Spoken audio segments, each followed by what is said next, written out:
우리의 일상은 이렇게 반복됩니다. 그래서 우리 삶은요, 어떻게 보면 반복의 연속이기도 하죠. 어떤 분은 새벽 일찍 일어나서 하루를 시작하는 분들이 있습니다. 또는 아침 일찍 일어나서 우리가 하는 일들이 있어요. 출근 준비를 하든지, 등교 준비를 하든지, 식사 준비를 하든지 준비하는 그 시간이 있습니다. 그래서 만약에 어떤 경우에 이렇게 늦잠을 자서 준비 시간이 부족해지면요, 밥 먹는 것도 생략하고 학교로 막 갑니다. 그죠? 출근 시간이 촉박해지면 밥 먹는 걸 거르고 버스를 타고 차를 운전해서 회사로 갑니다. 서울에 살 때요, 보니까 지하철이나 이제 버스를 타면 거의 지옥철이라고도 하거든요. 너무나 많은 사람들이 한꺼번에 몰리기 때문에. 버스도 마찬가지입니다. 그 와중에서 화장을 하는 학생들이 있어요. 거의 고수입니다. 고수. 흔들리는 버스에서 화장을 한다는 건 대단한 기술이 필요합니다. 그러니까 왜 그렇죠? 시간이 부족하니까 그래요. 준비 시간이 부족하니까 버스 안에서, 지하철 안에서 열심히 화장하는 겁니다.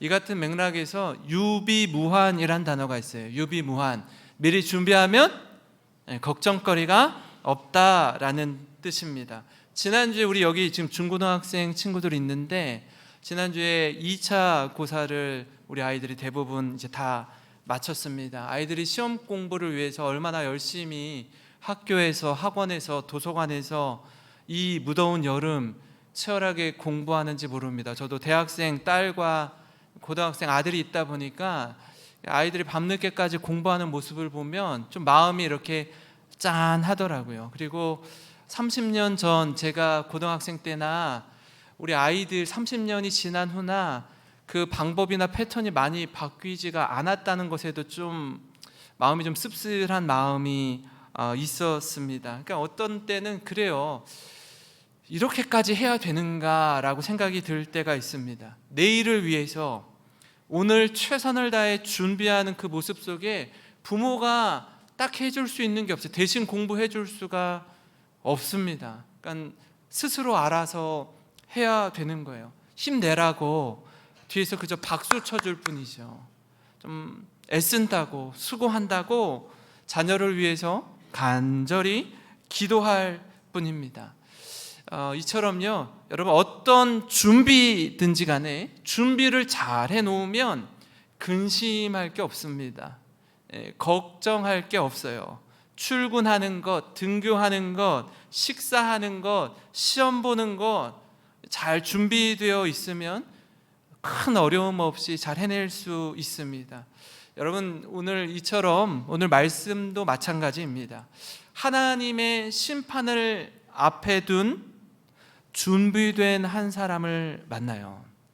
온 세상을 뒤덮는 홍수 심판이지만 준비하고 있던 이 노아와 그 가정은 심판 중에 구원을 받습니다. 물론 이 준비의 시간, 준비의 과정이요, 만만치 않아요.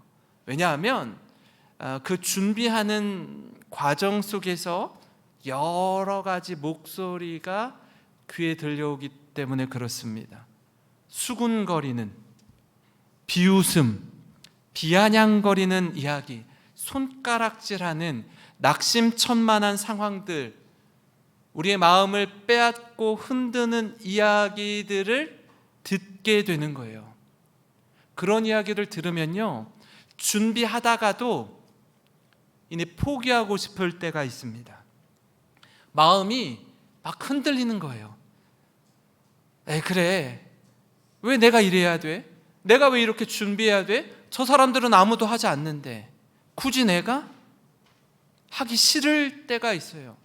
포기하고 싶을 때가 있다고요. 이 모든 걸 극복하고 심판 가운데 구원받는 겁니다. 그러니까 이 준비하는 시간이 그냥 대충 적당히 보내는 시간이 아니다라는 거예요. 제가 오늘 말씀의 제목을 준비의 사람 노아라고 잡았습니다. 이 준비의 사람 노아를 통해 얻는 몇 가지 교훈을 여러분과 함께 나누고자 하는데요, 그 첫 번째 교훈은 뭐냐면, 노아는 하나님의 은혜를 힘입어서 하나님과 동행했던 사람이다라는 겁니다. 그러니까 창세기 말씀을 여러분 묵상하다 보면요, 하나님과 동행한 사람들을 만납니다. 지난주에 누구 이야기를 함께 나누었을까요? 기억이 나세요? 누구요? 네, 에녹이었습니다. 기쁨의 사람 에녹에 대해서 우리가 함께 나눴는데, 이 에녹은 하나님과 동행한 사람이었습니다. 여러분, 에녹뿐만 아니라 그 온갖 어려움과 수모 속에서도 자신의 인생을 하나님의 큰 그림 안에서 재해석했던 요셉 역시 마찬가지였어요. 하나님과 함께 했던 사람이었습니다. 그리고 오늘 말씀을 나누는 노아, 준비의 사람 역시 마찬가지로 하나님과 동행했던 사람이라고 성경이 말씀하고 있습니다. 창세기 6장 8절부터 10절 한번 같이 읽어보겠습니다. 시작. 그러나 노아는 여호와께, 이것이 노아의 족보니라. 노아는 의인이요 당대의 완전한 자라. 그는 하나님과 동행하였으며 세 아들을 낳았으니 셈과 함과 야벳이라. 아멘. 아멘. 예. 가장 먼저는요, 노아는요 하나님의 은혜를 입었다라고 이야기해요. 죄악이 가득한 세상 속에서 하나님의 은혜를 입은 사람이었고요, 이 은혜 가운데 하나님과 동행하는 복을 누렸습니다.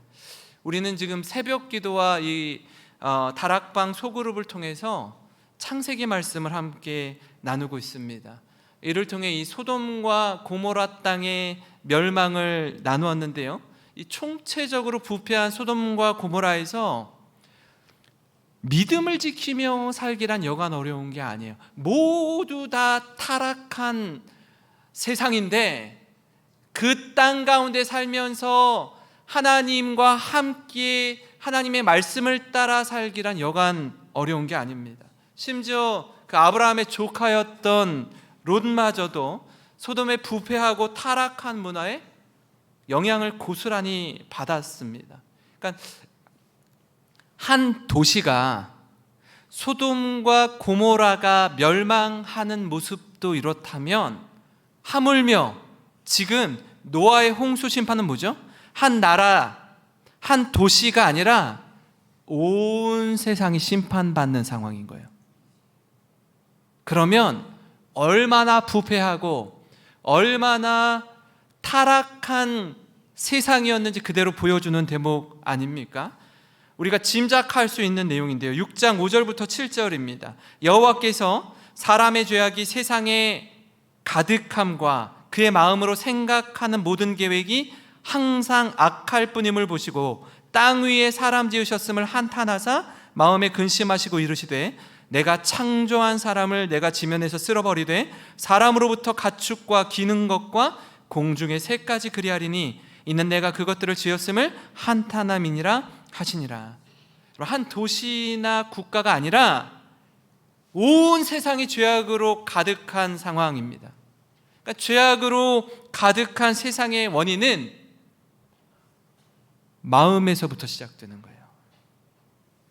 마음으로 생각하는 모든 계획이 악하다라는 겁니다. 그렇기 때문에 여러분, 이 마음을 잘 지켜야 합니다. 이처럼 경고와 심판 가운데 하나님은요, 한 사람 그리고 한 가족을 택하십니다. 그리고 노아에게 은혜를 베푸셔요. 진노 중에 긍휼을 베푸시는 겁니다. 그리고 다시 새롭게 하시는 거예요.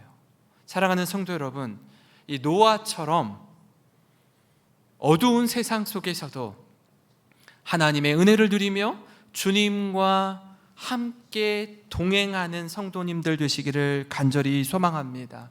하나님과 같이 걷는다라는 것, 하나님의 생각, 하나님의 뜻이 어디 있는 줄 알고 주님의 마음에 합한 자로 살아가는 것, 이것이 복이요 은혜임을 깨달아 언제 어디서나 하나님과 함께 걷는 우리 모든 성도님 되시길 주님의 이름으로 축원합니다.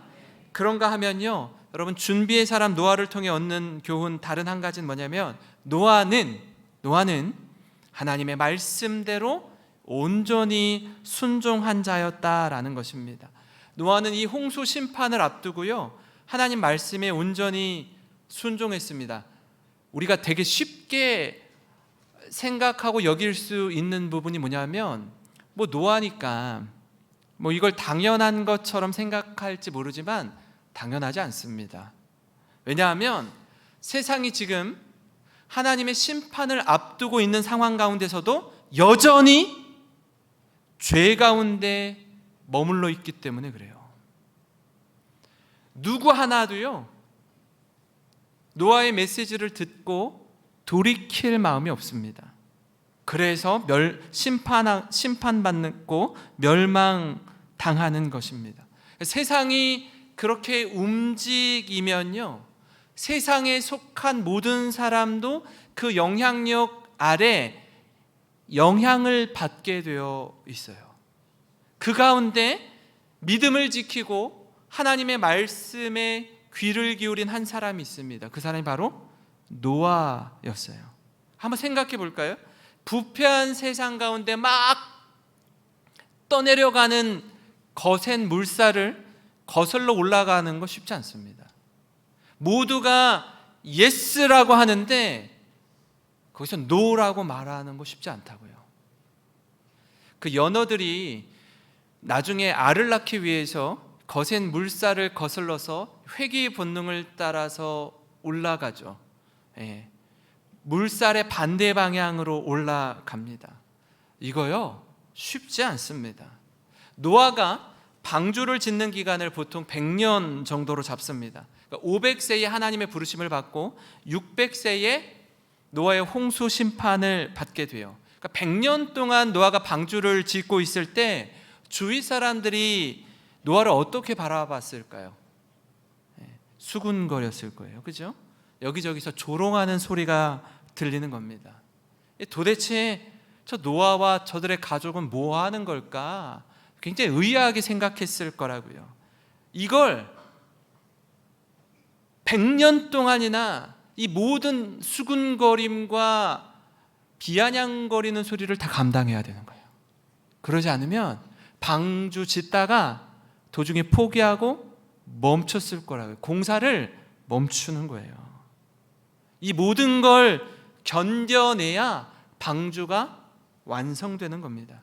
하루 이틀이 아니에요. 한 달, 두 달이 아닙니다. 1년, 2년이 아니라고요. 무려 100년의 세월을 버티고 견뎌야 합니다. 그럼 노아가 그렇게 할 수 있었던 근거가 뭐죠? 하나님의 말씀이에요. 하나님의 약속입니다. 그걸 믿고 붙잡아야 가능한 거예요. 그렇지 않으면 얼마 못 가서 방주 짓다가 도중에 포기하는 일이 벌어지는 것입니다. 다시 말해, 노아는요, 하나님 말씀에 온전히 순종했던 사람이었습니다. 6장 22절을 한번 같이 읽어보겠습니다. 시작. 노아가 그와 같이 하여 하나님이 자기에게 명하신 대로 다 준행하였더라. 하나님이 명하신 대로 다 어떻게 했대요? 준행했대요. 순종했대요. 그 과정에서 노아와 노아의 아내, 세 아들과 세 아들들의 자부 6명, 총 8명의 식구가 이 상황을 어떻게 이해하고 받아들였을지 한번 생각해 보시라고요. 동의가 안 되면 아버지의 말씀도 순종하지 않을 수 있어요. 아버지, 지금 사람들이 뭐라 그러는지 아세요? 지금 뭐 하는 거예요? 라고 했으면 아들과 자부들이 같이 이 방주를 짓는 사역에 동참하지 않았을 거라고요. 근데 노아처럼 저들의 세 자녀와 세 자부도 쉽지 않은 결정과 선택을 한 것입니다. 온 가족이 하나님의 말씀에 순종한 거예요. 그래서 7장 5절에도 똑같이 다시 한번 이렇게 고백합니다. 같이 읽습니다. 시작. 노아가 여호와께서 자기에게 명하신 대로 다 준행하였더라. 아멘. 그 여러분 기억하시잖아요. 훗날 소돔과 고모라가 멸망당할 때 앞으로 장인이 될 그 롯의 경고를 농담으로 여겼던 그 딸들의 사위 기억하세요? 롯과 그의 두 딸이 있었는데 장차 결혼하게 될 두 사위들에게 롯이 소돔과 고모라가 멸망하니 우리가 이 도시를 떠나야 된다라고 말할 때 앞으로 장인이 될 롯의 말을 농담으로 여겼더라라고 써 있어요. 그러니까 저들은 심판받고 멸망당하는 것입니다. 저들과 대조가 되는 거예요. 소돔에 놓고 온 것에 미련이 남아 소금 기둥이 된 롯의 처와도 대조되는 모습 아닙니까? 여러분 그렇습니다. 생각해 보면요, 이 노아가 방주를 제작한 기간이 그저 쉽게 흘러간 100년의 시간이 아니었습니다. 믿음으로 살아낸 시간이었어요. 말씀을 의지하며 버티고 견딘 시간이었다라는 거예요. 자, 말씀을 준비하다가 아주 오래전에 봤던 영화 하나가 생각나더라고요. 국제시장이란 영화예요. 그 흥남 부두 철수, 그러니까 배를 타고 흥남 부두에서 내려와서 철수한 그 덕수라는 집의 가정의 이야기입니다. 내려오는 과정 속에서 아버지가 돌아가셔요.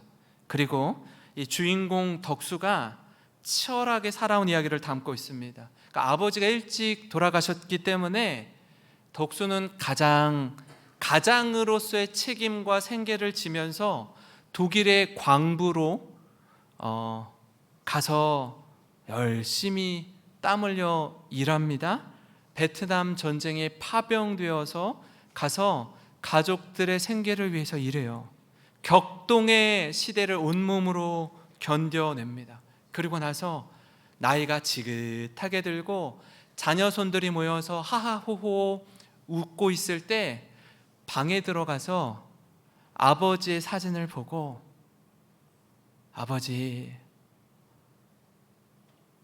아버지가 보고 싶다고, 내가 아버지와의 약속을 지키기 위해서 얼마나 애썼는지 모른다고 하는 장면이 나와요. 그거 한번 보여드리고 말씀을 이어나갈게요.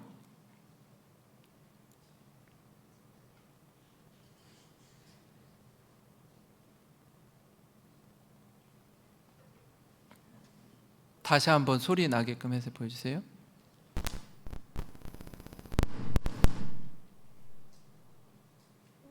아버지, 내 약속 잘 지켰지? 막수이도 찾았고, 이만하면 내 잘 살았지?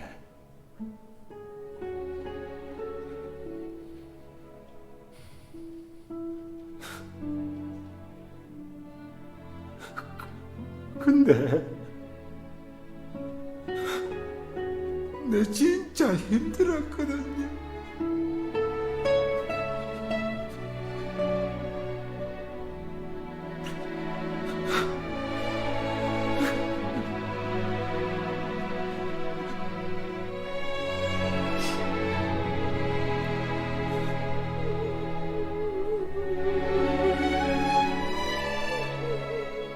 울지 말라고, 덕수야.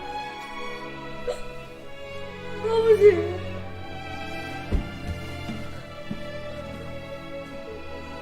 그래. 네 얼마나 세게 고생했는지 다 안다. 내가 너한테 영 고맙다. 내 못한 거 네가 잘 해줘서 진짜 고맙다.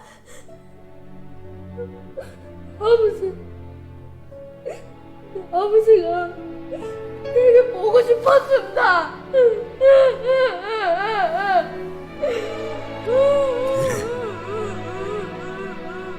나도 네가 영 보고 싶었다.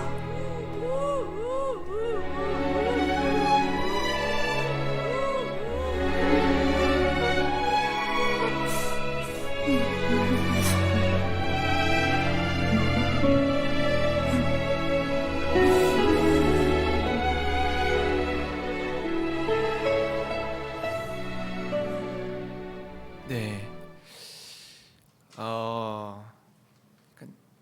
여기 연세 많으신 분들 계실 텐데 아마 이 마음의 울림을 아실 거예요. 그러니까 그냥 살아온 세월이 아니라는 거예요. 그냥 버텨온 무게감이 아니라는 겁니다. 이게 살아온 세월의 무게이고요. 이게 살아낸 삶의 흔적입니다. 사랑하는 성도 여러분, 준비의 사람 노아는요, 이 100년이라는 시간을 말씀을 믿고 순종했어요. 지금은 다 이해하지 못해도 앞으로 닥칠 일에 대해서 하나님의 말씀을 의지하며 하루를 살아내는 것입니다. 그래서 훗날 돌이켜볼 때 왜 내게 이런 시간을 통과하게 하셨는지 그걸 깨닫게 되는 거예요. 그 날을 기대하면서 오늘을 사는 겁니다. 나를 구원하신 하나님을 신뢰하기 때문에 나를 구원하실 주님을 의지하기에 이 믿음과 소망을 가지고 오늘을 살아내는 우리 모든 성도님 되시길 주님의 이름으로 축원합니다. 마지막으로요, 여러분 그 준비의 사람 노아를 통해 얻는 교훈은 뭐냐면 순종을 통한 구원의 은혜를 누렸다라는 것입니다. 그러니까 노아는요, 심판의 날을 기억하며 준비했습니다. 노아는 경고의 메시지를 가볍게 듣고 넘기지 않았어요. 하나님의 말씀을 굉장히 무게감 있는 말씀으로 받았습니다. 그리고 묵묵히 말씀에 순종해서 방주를 만드는 거예요. 심판날이 오기 전까지 그날을 준비하는 겁니다. 7절 말씀 우리 다 같이 다시 한번 읽어보겠습니다. 시작. 믿음으로 노아는 아직 보이지 않는 일에 경고하심을 받아 그 집을 구원하였으니 이로 말미암아 세상을 정죄하고 믿음을 따르는 의의 상속자가 되었느니라. 아멘. 준비하면요, 심판이 두렵지 않습니다. 준비 잘 하잖아요. 시험을 앞두고 있어도요, 그렇게 두렵지 않아요. 모두가 당황할 때 안심할 수 있습니다. 모두가 멸망할 때 구원의 방주에 안전히 머물 수가 있어요. 그것이 바로 심판을 준비한 자가 누리는 복입니다. 복이에요. 창세기 7장 22절 23절입니다. 육지에 있어 그 코에 생명의 기운에 숨이 있는 것은 다 죽었더라. 지면의 모든 생물을 쓸어버리시니 곧 사람과 가축과 기는 것과 공중의 새까지라. 이들은 땅에서 쓸어버림을 당하였으되, 같이 읽습니다. 오직 노아와 그와 함께 방주에 있던 자들만 남았더라. 아멘. 노아의 가족은요, 홍수 심판 중에 은혜를 입어요. 방주에 있던 노아의 가족은 구원을 얻습니다. 우리가 이 성경을 읽으면서 이 심판에 대해서 그저 안타깝게 여기고 쉽게 생각할 수 있습니다. 근데요, 이게 우리 이야기가 되면 좀 다르게 느껴집니다. 내 이야기가 되면요, 전혀 다르게 들립니다. 왜냐하면 노아와 그 가족이 순종했던 그 순종을 나는 할 수 있을까? 그 수군거림과 조롱과 비아냥 섞인 말들을 들으면서 버티고 견딜 수 있을까? 세상의 소리와 하나님 소리 사이에서 어디에 귀를 기울일까? 그리고 과연 결정적인 순간에 누구를 선택하고 따르겠는가? 이걸요, 우리 자신에게 질문하잖아요. 굉장히 무게감 있게 다가오는 거예요. 왜요? 자신이 없기 때문에 그래요. 우리도 다른 사람들처럼 떠내려갈 것 같기 때문에 그렇습니다. 사랑하는 성도 여러분, 신앙은 삶입니다. 믿음은 반드시 삶에 반영됩니다. 그렇기 때문에 그저 우리가 믿는 척하면서 신용만 내는 게 아니라 우리 믿음을 삶으로 증명해야 합니다. 내가 믿는 하나님에 대해서 온전히 신뢰해야 돼요. 그렇기에 순종의 기쁨, 순종의 경험을 통한 구원의 은혜를 누려야 합니다. 여러분이 살면서 말씀에 순종해서 누린 기쁨과 경험이 있잖아요. 그러면 그 경험을 토대로 더 깊은 순종으로 나아갈 수 있어요. 더 깊은 기쁨을 누릴 수 있게 됩니다.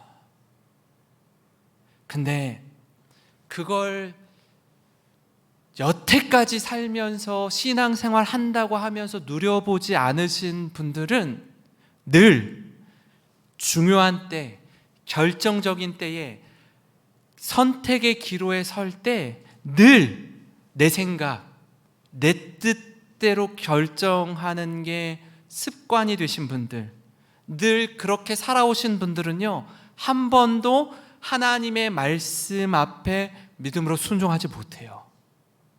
왜요? 그 기쁨을 누려보지 못했기 때문에, 그 구원의 감격을 누려보지 못했기 때문에. 이 시간 우리 성도님들께 도전합니다. 늘 결정적일 때, 늘 피가 마를 때, 늘 중요한 순간에 이렇게 보면 손해볼 것 같아서, 이렇게 보면 망할 것 같아서, 이렇게 보면 사람들이 손가락질 할 것 같아서 내 뜻과 내 결심과 내 경험을 토대로 선택하는 것에 습관이 되신 분들이 계시다면 이 시간 이후로 한 번은, 아니 계속해서 말씀의 순종함으로 구원의 기쁨, 순종의 기쁨과 은혜를 맛보시는 우리 성도님들 되시기를 간절히 소망합니다. 하나님을 향한 신뢰가 더 깊어지고 넓어지게 될 줄 믿습니다. 여러분, 다윗이 골리앗과 싸울 때 그저 젊은 혈기에 어느 날 갑자기 골리앗 앞에 선 게 아니에요.